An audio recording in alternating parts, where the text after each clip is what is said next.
आप अपने दाहिने हाथ को कभी नीचे के अंगों का स्पर्श न करें, कभी भी सर पर वस्त्र रख करके जप न करें, बिना माला पूरी हुए किसी से कोई बात न कर बैठे। जैसे आप माला कर रहे हैं तो ये ध्यान दीजिए कि दाहिना हाथ आपके कहीं कमर के नीचे के अंगों का स्पर्श तो नहीं किया। अगर किया है तो आप हाथ धोइए रज लगा के और पवित्र होकर फिर माला में हाथ डालें। अब तो आश्चर्य की बात है, माला भी चल रहा है, लघुशंका भी कर रहे खड़े खड़े परिक्रमा में। देखा आपको सत्संग तो मिलता नहीं ना, माला भी चल रहा है और खड़े खड़े लघुशंका भी कर रहे हैं। ऐसा नहीं, ये माला भगवत स्वरूप है। अगर लघुशंका आई है तो वहां लघुशंका करने के लिए सोचो जहां पहले आपको जल मिले, कोई पात्र रखो, उससे जल लो, पवित्र होकर आचमन करके फिर जप करो। अगर लघुशंका करके आपने आचमन नहीं किया, हाथ नहीं धोए, पैर नहीं धोए, तो आप जो जप करोगे उसका प्रभाव आपके हृदय में काम क्रोध को प्रकट कर देगा। ये हम अपनी बात नहीं करें। चित्रकूट में मर्धा गुफा में कुछ दिन रहे तो नीचे मंदाकिनी बहुत सुंदर सुंदर शोभा है चित्रकूट की, बड़ा निर्मल जल है। तो वहां रात्रि में विहरण करते थे चुपचाप एकांत में। तो देखा एक शिला के ऊपर कमर ओढ़े हुए कोई पड़ा है। तो विचार किया कि रात्रि का समय और बीच मंदाकिनी के ऐसे त्रिकोण पत्थर पर लेटना, ये तो बड़ी विचित्र बात है। तो हम इंतजार करते रहे। वो 2 बजे उठे और बाहर मंदाकिनी के आए। फिर हमने प्रणाम किया, देखा बड़ा तेजोमय स्वरूप, जेठ का महीना और मोटा कंबल ओढ़े। आश्चर्य की बात, जब लोग कपड़ा भी नहीं ओढ़ते उस समय कंबल ओढ़े हुए थे। हम प्रणाम किया तो और मुंह घुमा के उधर चले गए। फिर हम दौड़ के गए जैसे किसी को निधि मिले, इतना आनंद का अनुभव हो रहा था। कई बार उनको दौड़ दौड़ के सामने से प्रणाम किया लेकिन कुछ बोले नहीं, पीठ करके खड़े हो गए। फिर पीछे से हमने कहा, महाराज जी हम शाम से आपका इंतजार कर रहे हैं, क्या आप हमसे एक बार भी नहीं बोलेंगे? अगर आप गुरुजन नहीं बोलेंगे तो हम जैसे अधमों का जीवन कैसे भगवत मार्ग में आगे बढ़ेगा? फिर वो बोले, उनकी दृष्टि पड़ी, इतना सुख मिला कि अब आपको क्या बताए। बड़ा आनंद का अनुभव हुआ, घबराहट सी एक अंदर हो रही थी, ऐसे सुख का अनुभव हो रहा। प्रणाम करके कहा, 1 मिनट महाराज जी बैठ जाइए, हम आपसे बात करना चाहते। वो बैठ गए कृपा करके।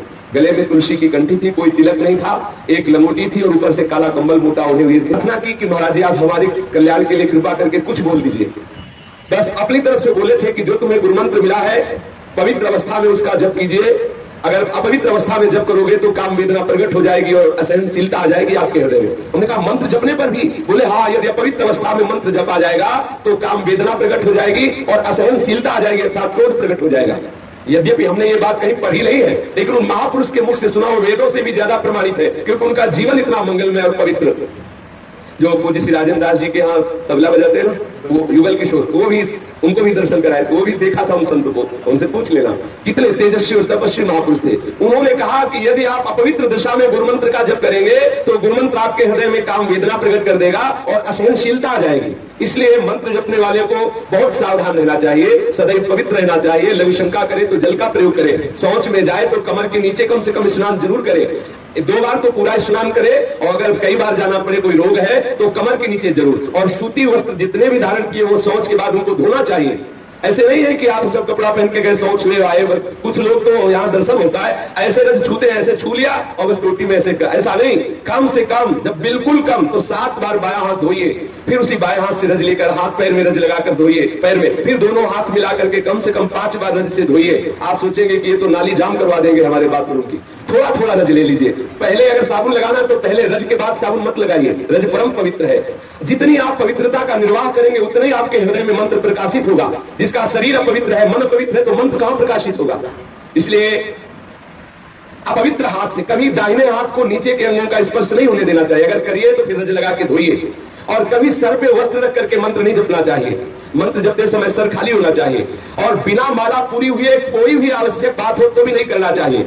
यदि आपको बहुत आवश्यक हुआ और आप बोल दिए तो फिर आपको पहले 1-2 बार कीर्तन करना चाहिए, फिर जहां से माला रोका था वहां से नाम जप कीजिए, वहां से मंत्र जप कीजिए।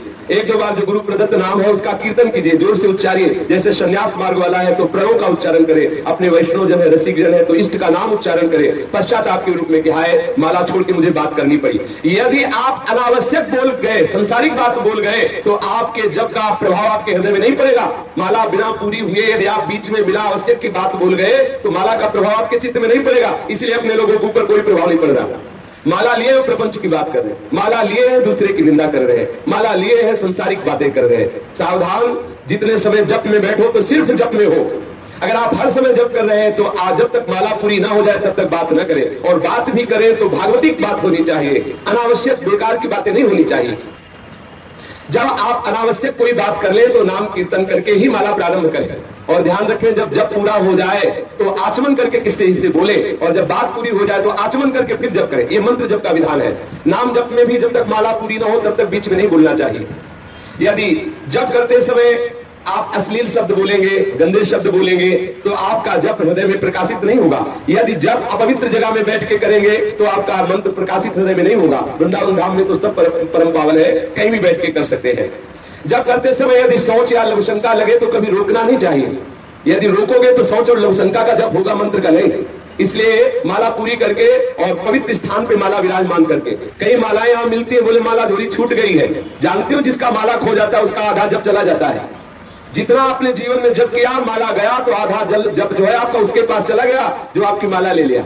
इसलिए माला को प्राणों से भी प्यारी बचा के रखो। जब आपके हाथ में माला हो तो किसी को प्रणाम मत करो। अगर प्रणाम करने की तत्काल आवश्यकता पड़ी तो माला को ऐसे सर पर रखे दाहिने हाथ से और मस्तक धरती पे रख दो।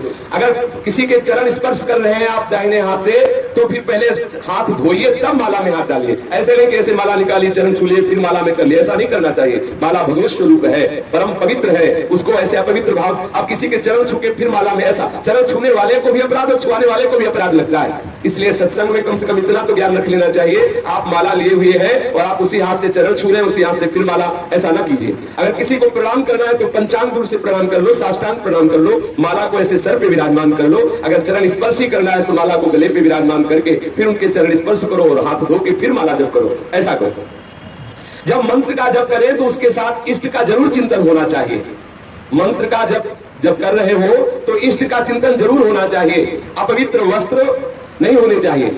जब मंत्र जब कर रहा हो गुरु मंत्र तो पवित्र अवस्था में करे। नाम तो अपवित्रा पवित्रो वा सर्वावस्थांग तो विवाह या स्मृत पुंडरी काक्षम स्वाभ्यांतरा शुचि।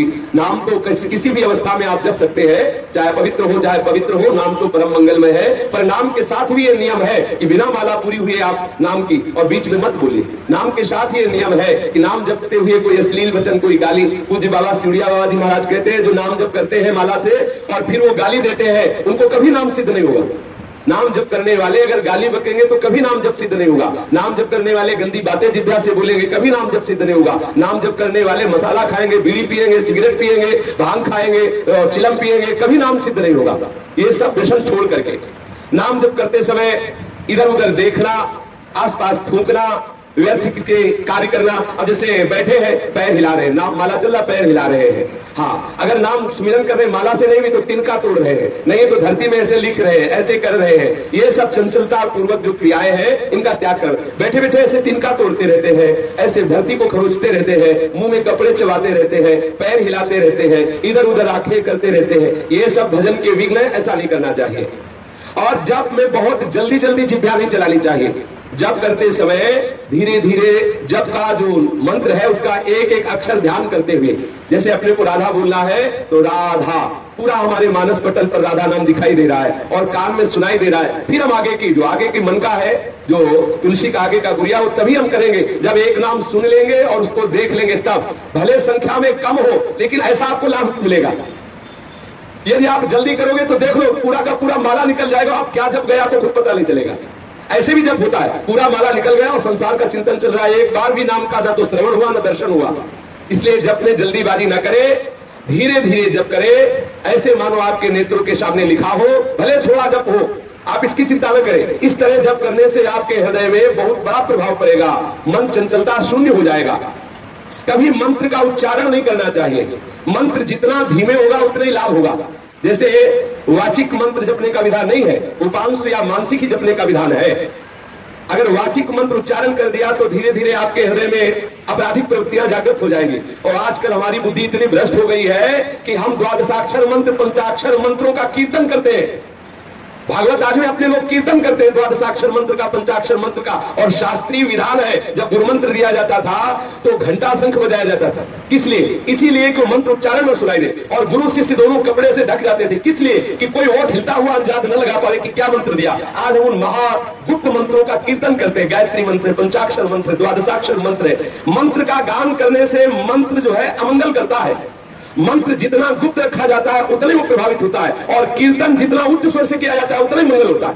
वाचिक से 10 गुना उपांशु और उपांशु से 100 गुना मानसिक। अगर मानसिक मंत्र जब होने लगे तो बहुत शीघ्र भगवत अनुराग प्रकट हो जाए। मंत्र का कभी उच्चारण नहीं करना चाहिए, कीर्तन मंत्र का नहीं करना चाहिए, और नाम को कभी धीरे से नहीं बोलना चाहिए। उच्च स्वरस्तम बद सर्वदैव, ऊंचे स्वर से सदैव नाम का कीर्तन करना चाहिए। जब किया जाए ये बात मन में जरूर रहनी चाहिए कि कोई भी विषय भोग का संकल्प न बनने पावे। बहुत ध्यान देने की बात है। जब आप जब कर रहे हो एकाग्रता पूर्वक तो कोई भी विषय भोग का संकल्प ना बनने पावे। यदि विषय भोग का संकल्प बना तो जब की जो ऊर्जा है वो आपके संकल्प पूर्ति में जाने लगेगी। अगर आप किसी भी विषय भोग का संकल्प करेंगे जब करते हुए तो जब का जो पावर है वो आपको वो विषय भोग प्रदान करेगा। जितनी मात्रा में आप जब कर रहे हैं और उतना आपकी जो सामर्थ्य आई है वो विषय जिसका संकल्प कर रहे हैं भोगने का वो विषय आपको प्राप्त हो जाएगा, लेकिन भगवत प्राप्ति में बाधा खड़ी हो जाएगी। कुछ साधक बड़े हर्षित होते हैं जब उनका संकल्प पूरा होता है। बोले हमने जो सोचा वही हो गया। अरे रो, अपराध हो गया। जो तुम सोचते हो वही हो रहा है। बड़ा घाटा हो रहा है, बड़ा खतरा हो रहा है। रो प्रभु से कि बंद करो हमारे मन की बात होना, आप अपने मन की बात करो, मेरे मन की नहीं। सारा भजन मिट्टिया मेट होता जा रहा है और हम लोग सोचते हैं हम सिद्ध हो गए। अपने लोगों को लगता है हम बड़ा लाभ प्राप्त करें। हम जो सोचते वही हो रहा है, घाटा हो रहा है। हम जो सोचे और वही हो जाए तो तुम्हारे भजन की जो ऊर्जा है वो खर्चा हो रही है, आपके पास कुछ नहीं रह रहा है। यदि आपका संकल्प सिद्ध होने लगे तो बहुत बड़ी हानि हो गई, बड़ा अमंगल हो गया। सदैव इस बात से बचना चाहिए कि भजन के समय कोई संकल्प ना बनने पावे। इसके लिए श्रीधाम वास करते हुए अधिकतर भूमि शयन का अभ्यास किया जाए। भूमि शयन का अभ्यास किया जाए, ज्यादा से ज्यादा ब्रह्मचर्य रहा जाए, अधिक समय तक मौन वृत्ति रहे, या संपूर्ण मौन या विचार मौन। विचार मौन में यह है कि जब कोई आवश्यक बात हो तो बहुत कम शब्दों में विचार पूर्वक उत्तर दे दे और गुरु सेवारत रहा जाए। यदि भजन को पूर्ण करना है तो जिनका दिया हुआ मंत्र है उनकी अधीनता स्वीकार करें, उनकी आज्ञा का पालन करें। गुरु सेवा परायण होकर यदि मंत्र जपा जाए तो बहुत शीघ्र सिद्धि प्राप्त हो जाती है। और गुरु सेवा तज करे ज्ञान, यह है अधर्म, यह है सभान, कान नरस्कन मेरा है। जो गुरुदेव की अवहेलना करके सोचे कि अब हमें तो मंत्र मिल ही गया है, अब इनसे जप करके सिद्धि प्राप्त कर लेंगे, बोले अधर्म हो रहा है, बड़ी हानि हो जाएगी, मंत्र सिद्ध नहीं हो पाएगा। तो गुरुदेव की सेवा और 2 काल कम से कम स्नान, 2 बार स्नान, कोई भी पाप कर्म न बनने पावे सावधानी। नित्य ठाकुर सेवा और नित्य बैठकर परस्पर हरि चर्चा करना और नित्य अपने इष्ट की स्तुति करना और जो नियम निष्ठा दिया गया है जब का उसे पूर्ण रूप से निभाना। यदि ऐसा किया जाए तो मंत्र सिद्ध होने लगता है। और मंत्र सिद्ध होने पर भी यदि हमारे हृदय में तनिक भी संत निंदा का भाव आ गया तो सब बराबर हो जाएगा। भक्तन निंदा अति बुरी भूल करे जिनको क्या है कि सुकृत बहु जन्म के छिल में डाले कोई, कितनी बड़ी हानि हो गई। यदि आप मंत्र सिद्धावस्था तक पहुंच रहे हैं तो एक जगह डरते रहे कि किसी वैष्णव की ना तो निंदा सुनेंगे ना करेंगे। यदि वैष्णव निंदा हो गई आपसे तो बहुत जन्मों के किए हुए सुकृत उसी समय नष्ट हो गए, फिर आपको बहुत काल लगेगा उस स्थिति में पहुंचने के लिए। इसलिए सदैव वैष्णव निंदा से बचते हुए ना तो जप करने वाले को पराई स्त्री से संभाषण करना चाहिए, ना किसी पतित से कोई संबंध रखना चाहिए। जिसने अपने व्रत को छोड़ दिया हो, त्याग दिया हो, ऐसे का संग नहीं करना चाहिए। जो नास्तिक है, भगवत आराधन नहीं करता है, उसका कभी संभाषण या किसी भी तरह से संग नहीं करना चाहिए। अपने इष्ट और गुरु के उच्छिष्ट के सिवा किसी का उच्छिष्ट नहीं पाना चाहिए। कभी झूठ नहीं बोलना चाहिए, कभी कुटिलता पूर्वक बोलना, अपने हृदय में जो छुपा के बोलने की आदत है वो बोलना नहीं चाहिए। किसी के अनुष्ठान को देख करके हृदय में ईर्ष्या नहीं करनी चाहिए। कोई बहुत जप अनुष्ठान या भजन कर रहा है, हमारे हृदय में ईर्ष्या नहीं होनी चाहिए। ईर्ष्या होगी तो निंदा जरूर हो जाएगी। अरे क्या जप करते हैं, जप भी करते हैं और वो भी करते हैं, ऐसा करते हैं, निंदा करने की भाव आ जाएगी। जप करने वाले को कभी अपने इष्ट की शपथ नहीं खानी चाहिए। ध्यान देने की बात है। या आप छोटी सी छोटी बात में वो ठाकुर जी की कसम को बोले, भगवान कसम कहते हैं, जमुना कसम कहते हैं, गंगा कसम कहते हैं, अपने इष्ट की धाम की कसम, ऐसा कभी नहीं करना चाहिए। जप करने वाले को, सुमिरन करने वाले को, आराधना करने वाले को चाहे प्राण चले जाए कसम नहीं खानी चाहिए कि हम भगवान की कसम खाते हैं। ऐसा नहीं किया, एक बार बता दिया, नहीं किया, मानो ना मानो तुम्हारी जो मर्जी आवे सो करो। अपने ठाकुर की कसम थोड़ी खानी है, अपने प्राणाराध्य को थोड़ी साक्षी देना है। कभी ऐसा नहीं करना चाहिए। यहाँ मना किया जा रहा है कि जो भगत सुमिरन करता है, भजन करता है, उसे सावधानी रखनी, कभी अपने इष्ट की शपथ नहीं लेनी। अनुष्ठान या भजन शुरू करने पर यह ध्यान रखना है कि मरण सोच में कभी भोजन नहीं पाना है। वो जो तेरही और वो क्या कहते हैं दसवां जो शब्द कहता है, 10वें दिन को क्या कहते हैं इसे शास्त्रीय शब्दों में, है दशा, हाँ ऐसा कुछ नहीं, दशा, हाँ ऐसे बोलते हैं, कपड़े लिखे तो शब्द नहीं आते हमारे। मरण सोच का अन्न नहीं पाना चाहिए, जरूर ध्यान रखना चाहिए। जब तक वो ब्राह्मण लोग ना पाले तब तक नहीं पाना चाहिए। अब गृहस्थ है तो अपने घर की बात अलग, ठाकुर को भोग लगा के पावे, और दूसरों के, अगर गृहस्थ है अपने घर की बात अलग, दूसरों के यहाँ जाके वो भी तेरह ही करना पावे, और साधु को तो पाना ही नहीं चाहिए। और जनना सोच, जब बालक हो तब जो माताएं अपवित्र दशा में रहती है, जब निकल आती है और बालक के सब जात कर्म संस्कार हो जाते हैं, फिर जाकर के वह भले प्रसाद पावे। जनना और मरणा सोच में उनके यहाँ भोजन नहीं करना चाहिए, जिनके यहाँ अपवित्रता हो गई है। सोकर बिना आसन के चलते हुए, झूठे मुंह या कुछ खाते हुए या बिना माला को ढके हुए कभी गुरुमंत्र का जप नहीं करना चाहिए। पवित्र अवस्था में अगर आपने कुछ पाया है तो कुल्ला कीजिए, आचमन कीजिए। अगर जप माला है तो झोली के अंदर रखिए। आप अगर जप कर रहे हैं वृंदावन में तो खैर आसन की बात नहीं, क्योंकि आप परम पावन रज है। और जब आप सो के उठे नाम स्मरण करते हुए पहले पवित्र होइए, फिर मंत्र जप में लगिए। नाम जप कर सकते लेकिन मंत्र जप नहीं कर सकते। बिना माला ढके आप मंत्र जप न, किसी को देखा है माला खुला लेके जप करना, जो उस माला का जप करते हुए आपका दर्शन करेगा उसको जप का प्रभाव प्राप्त होता जाएगा, इसलिए माला ढक के की जाती है।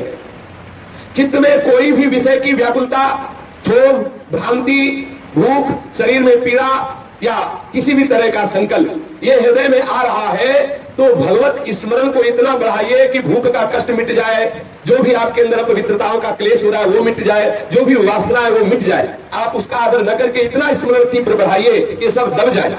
जूता पहने हुए या पैर फैला के ऐसे पैर के ऊपर पैर चढ़ा के सावधानी अपने जीवन में रखनी है। निरंतर भगवत स्मरण करते हुए पवित्रता का जरूर निर्वाह करें। हमारे मन में जो विक्षेप पड़ रहा है, ऐसा लग रहा है कोई भजन करने से रोक रहा है, ऐसा लग रहा है जैसे हृदय सूख रहा है, उसका कारण है अपवित्रता। खड़े खड़े लघु शंका करना, अपवित्र दशा में कम से कम शौच के समय तो मत बोलो। शौच के समय बात करते हैं, टेलीफोन जो मोबाइल रखे उससे बात करें शौच के समय।